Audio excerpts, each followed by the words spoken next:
बोलते क्यों? यह भी खूब रही। बोलने भी न दोगे। अगर मैं चुप रहूं तो तुम पूछोगे आप चुप क्यों?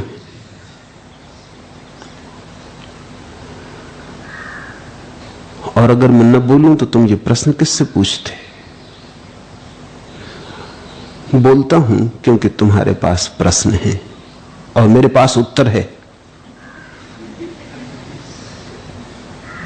बोलता हूं इसलिए कि न बोलूं तो अपराध होगा। जो मिला है उसे बांटना जरूरी है। जो मिला है उसके मिलने में ही यह शर्त है कि बांटना जरूरी है। मिल जाए और न बांटो तो कंजूसी होगी। और सब कंजूसियां माफ हो सकती, लेकिन परम सत्य मिल जाए और न बांटो तो यह अक्षम्य अपराध है। यह कभी भी क्षमा नहीं किया जा सकता। हर सुमन का सुरभि से यह अनलिखा अनुबंध, अनिल को सौंपे बिना यदि मैं झरूं सौगंध।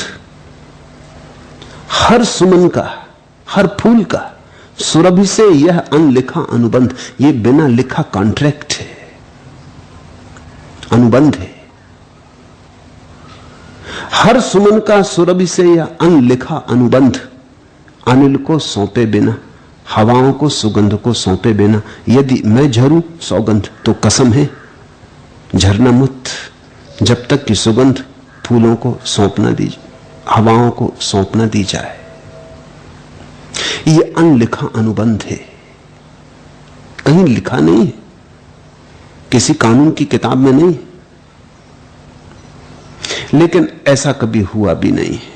कभी किसी ने चाहा है भी करना तो नहीं कर पाया। बुद्ध ने चाहा था, 7 दिन तक चुप बैठे रहे थे। ज्ञान हो जाने के बाद सोचा क्या कहूं, कौन समझेगा। फिर जो समझ सकते हैं वो मेरे बिना भी समझ लेंगे। 100 में कोई एक आध, 99 तो ऐसे हैं कि मैं कहूंगा कहूंगा कहता रहूंगा और वो ना समझेंगे। क्या सार। वो 7 दिन चुप बैठे रहे। कथा मिठी है।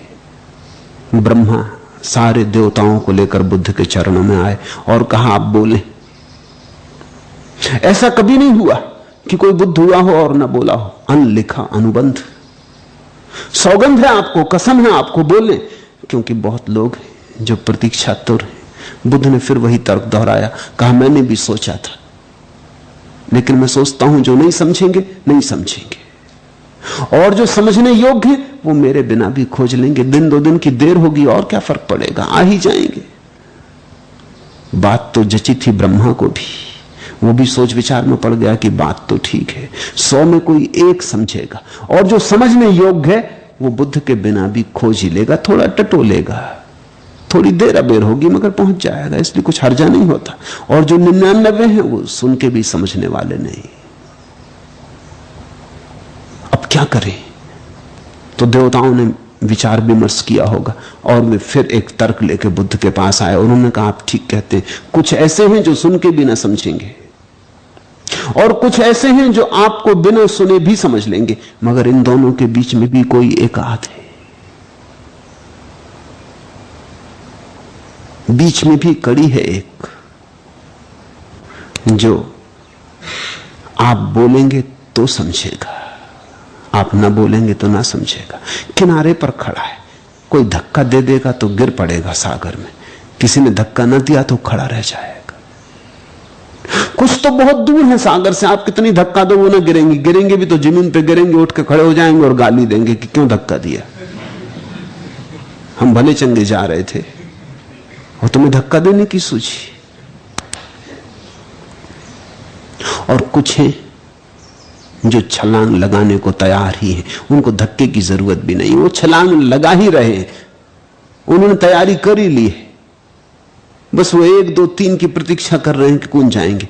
वो आपके बिना भी कूद जाएंगे। लेकिन कुछ हैं जो किनारे पर खड़े, पहुंच गए सागर के किनारे और छलांग का साहस नहीं जुटा पा रहे। जरा सा आपका इशारा, जरा सा आपके द्वारा दिया गया साहस, वे कूद जाएंगे। बुद्ध को यह तर्क स्वीकार कर लेना पड़ा। और मेरे ख्याल में यह कथा बड़ी बहुमूल्य है, क्योंकि ये सभी बुद्ध पुरुषों के सामने ऐसी घटना घटती है। जब मिलता है सत्य तो एक मन होता है चुप रह जाओ। कबीर ने कहा है, हीरा पायो गांठ गठियायो। अब बा को बार बार क्यों खोले? मिल गया हीरा, जल्दी से गांठ गठियाए, अपने रास्ता चले। बार बार खोलने का और बताना और दिखाने का क्या प्रयोजन? वो सभी के मन में उठता होगा, हीरा पायो गांठ गठियायो। अब कौन फिजूल पंचायत में पड़े? और यहां ऐसे लोगों की हीरा भी दिखाओ तो वो कहते हैं कहां है हीरा, दिखाई नहीं पड़ता। हीरा भी दिखाओ तो वो कहते हैं पता नहीं हीरा होगा कि नहीं होगा। उनने कभी हीरे तो देखे नहीं। वो कहते हैं होगा कंकड़ रंगीन पत्थर होगा, और कौन जाने ये आदमी धोखा दे रहा है कि लूटने आया कि क्या मामला है। कि कहेंगे चलो भी बहुत हीरे देख ली, हीरे होते नहीं, सिर्फ सपने। ईश्वर, आत्मा, निर्वाण, मोक्ष होते थोड़ी, बातचीत है। किसी और को उलझाना, हम बहुत समझदार हैं, हमें ना उलझा सकोगे। तो क्या फायदा? कबीर कहते हैं हीरा पायो गांठ गठियायो, अपना रास्ते पे चले। बात खत्म हो गई, अपनी बात खत्म हुई, लेकिन कबीर भी चुप न रह पाए। गांठ को खोल के दिखाना पड़ा। कभी कभी ग्राहक आ जाते, कभी कभी ऐसे लोग आ जाते जिन्हें हीरा दिखाना ही पड़ेगा। न दिखाओगे तो तुम भीतर ही भीतर खुद अपराध भाव से गड़े जाओगे। इसलिए बोलता हूं, जाओ ओ मेरे शब्दों के मुक्ति सैनिकों जाओ, जिन जिन के मन का देश तक है गुलाम, जो एक छत्र सम्राट स्वार्थ के शासन में पिस रहे अभी हैं सुबह शाम। घेरे हैं जिनको रूढ़िग्रस्त चिंतन की ऊंची दीवारें, जो बीते युग के संसारों की सरमाएदारी का शोषण सहते हैं बेरोकथाम। उन सब तक नई रोशनी का पैगाम आज पहुंचाओ, जाकर उनको इस क्रूर दमन की कारा से छुड़वाओ। जाओ ओ मेरे शब्दों के मुक्ति सैनिकों जाओ। बोलता हूं कि तुम मुक्त हो सको, बोलता हूं कि तुम बंधे हो न मालूम कितने प्रश्नों की जंजीरों से। बोलता हूं कि वे जंजीरें टूट सके, किसी उत्तर की तुम्हें झलक भी दिखाई पड़ जाए, तुम्हारी आंख जरा आकाश की तरफ उठ जाए। तुम जमीन पे गड़ाए चल रहे हो जन्मों जन्मों से, तुम भूल ही गए हो कि आकाश भी है। बोलता हूं कि तुम्हें याद आ जाए कि तुम्हारे पास पंख हैं जिनका तुमने उपयोग ही नहीं किया। तुम उड़ सकते थे और नहीं उड़े, तुम उड़ने को ही बने थे और तुम नहीं उड़े। उड़कर ही तुम्हारी नियति पूरी हो सकती थी, और तुम जमीन पर घसीट रहे हो। तुम घसीटने के लिए बने नहीं हो, आकाश ही तुम्हारा गंतव्य लक्ष्य। इसलिए बोलता हूं,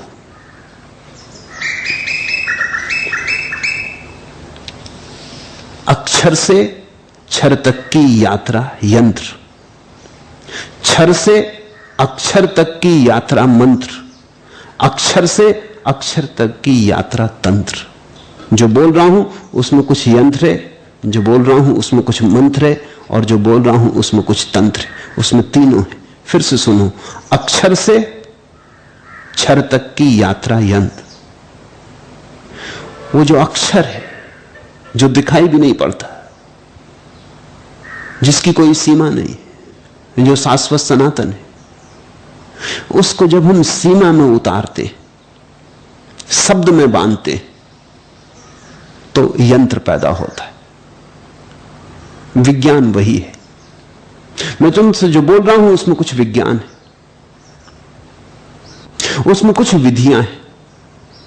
उन विधियों को तुम पकड़ लो। अक्षर से क्षर तक की यात्रा यंत्र, अगर तुम उन विधियों को पकड़ लो, उन सीढ़ियों को पकड़ लो, तो फिर तुम क्षर के सहारे चढ़ के पुनः अक्षर तक पहुंच सकते हो। उसमें कुछ विधियां हैं। क्षर से अक्षर तक की यात्रा मंत्र, और जब क्षर से अक्षर तक जाना होता है तो जिनसे सहारा मिलता है उन्हीं का नाम मंत्र है। जो मैं बोल रहा हूं उसमें कुछ मंत्र है। इन मंत्रों को अगर तुम समझ लो तो तुम वापस वहां पहुंच जाओगे जहां से आए हो, मूल स्रोत तक पहुंच जाओगे। और मैं जो बोल रहा हूं उसमें कुछ तंत्र है। अक्षर से अक्षर तक की यात्रा तंत्र। ये सबसे ज्यादा कठिन बात है तंत्र। यंत्र भी समझ में आता, ऊपर से नीचे उतरना यंत्र, नीचे से ऊपर जाना मंत्र, ऊपर से ऊपर जाना तंत्र। पृथ्वी से आकाश की तरफ जाना मंत्र, आकाश से पृथ्वी की तरफ आना तंत्र, आकाश से और बड़े आकाशों की तरफ जाना, पूर्णता से और बड़ी पूर्णताओं की तरफ जाना, शून्य से और महाशून्यों की तरफ जाना तंत्र। तीनों हैं। किन्हीं के काम के लिए यंत्र है, अभी विधि जरूरी है, उनके लिए विधि दे रहा हूं।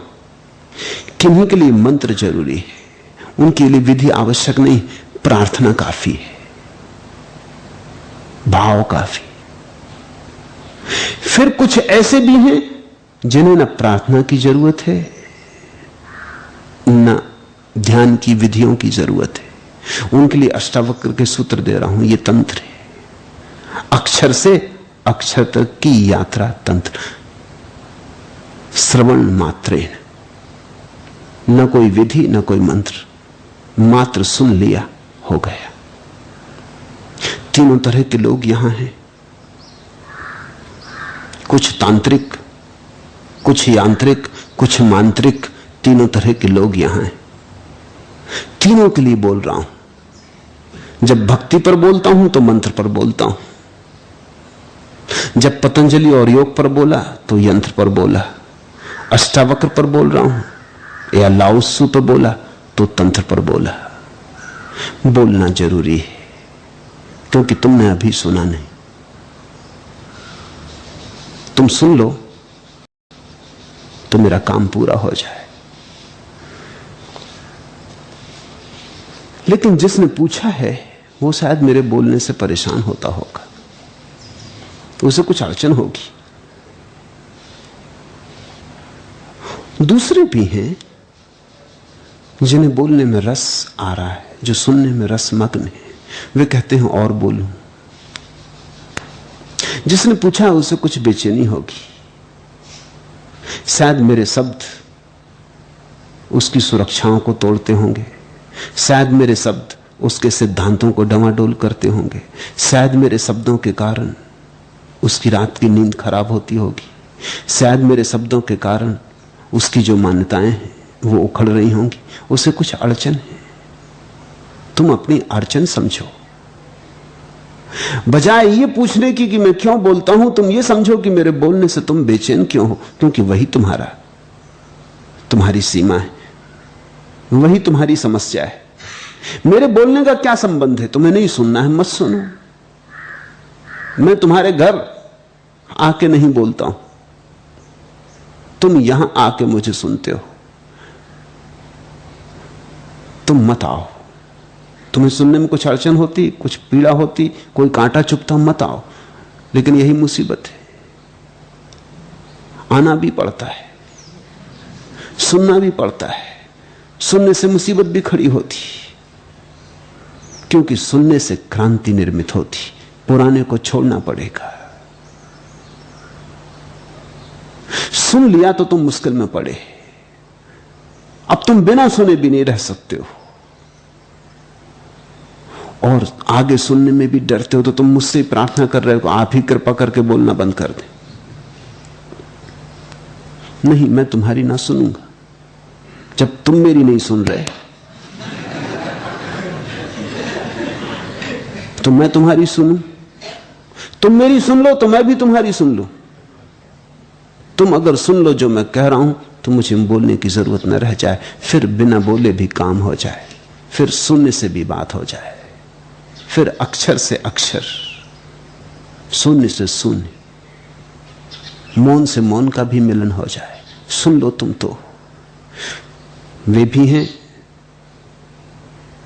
जो सुनते रहना चाहते, वे भी हैं जो मैं चला जाऊंगा तो पछताएंगे, वे भी हैं जो मैं चुप हो जाऊंगा तो रोएंगे। वे तुम्हारे बोल, वे अनमोल मोती, वे रजत क्षण, वह तुम्हारे आंसुओं के बिंदु, वे लौने सरोवर। बिंदुओं में प्रेम के भगवान का संगीत भर भर। बोलते थे तुम, अमर रस घोलते थे तुम, हठीले पर हृदय पर तार हो गए कभी मेरे, हो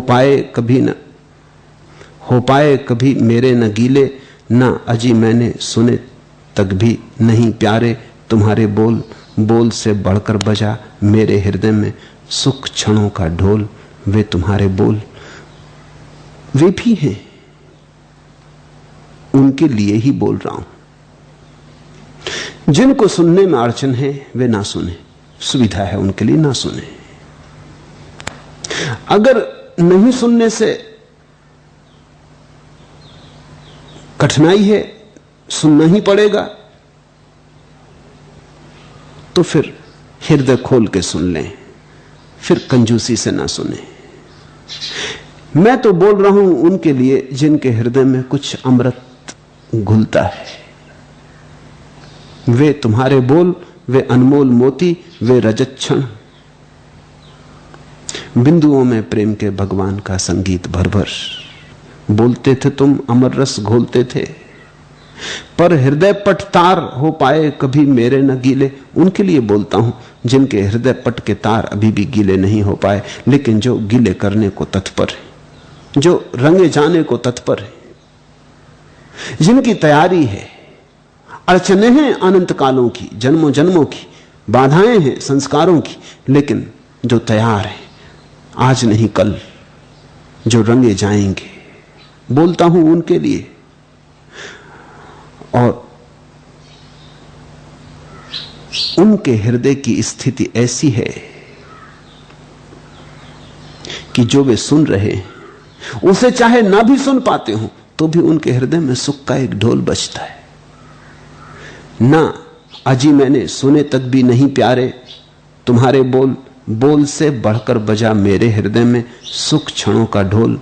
वे तुम्हारे बोल, और वह ढोल बजने लगे तो चाहे तुमने सुना नहीं सुना कोई अंतर नहीं पड़ता, क्योंकि उसी परम सुख की तरफ यात्रा है।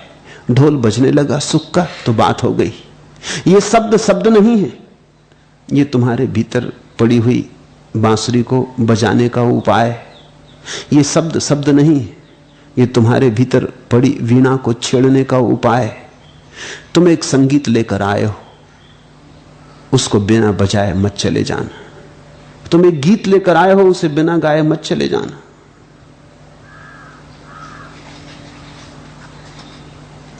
हर सुमन का सुरभि से यह अनलिखा अनुबंध, अनिल को सौंपे बिना यदि मैं झरूं सौगंध।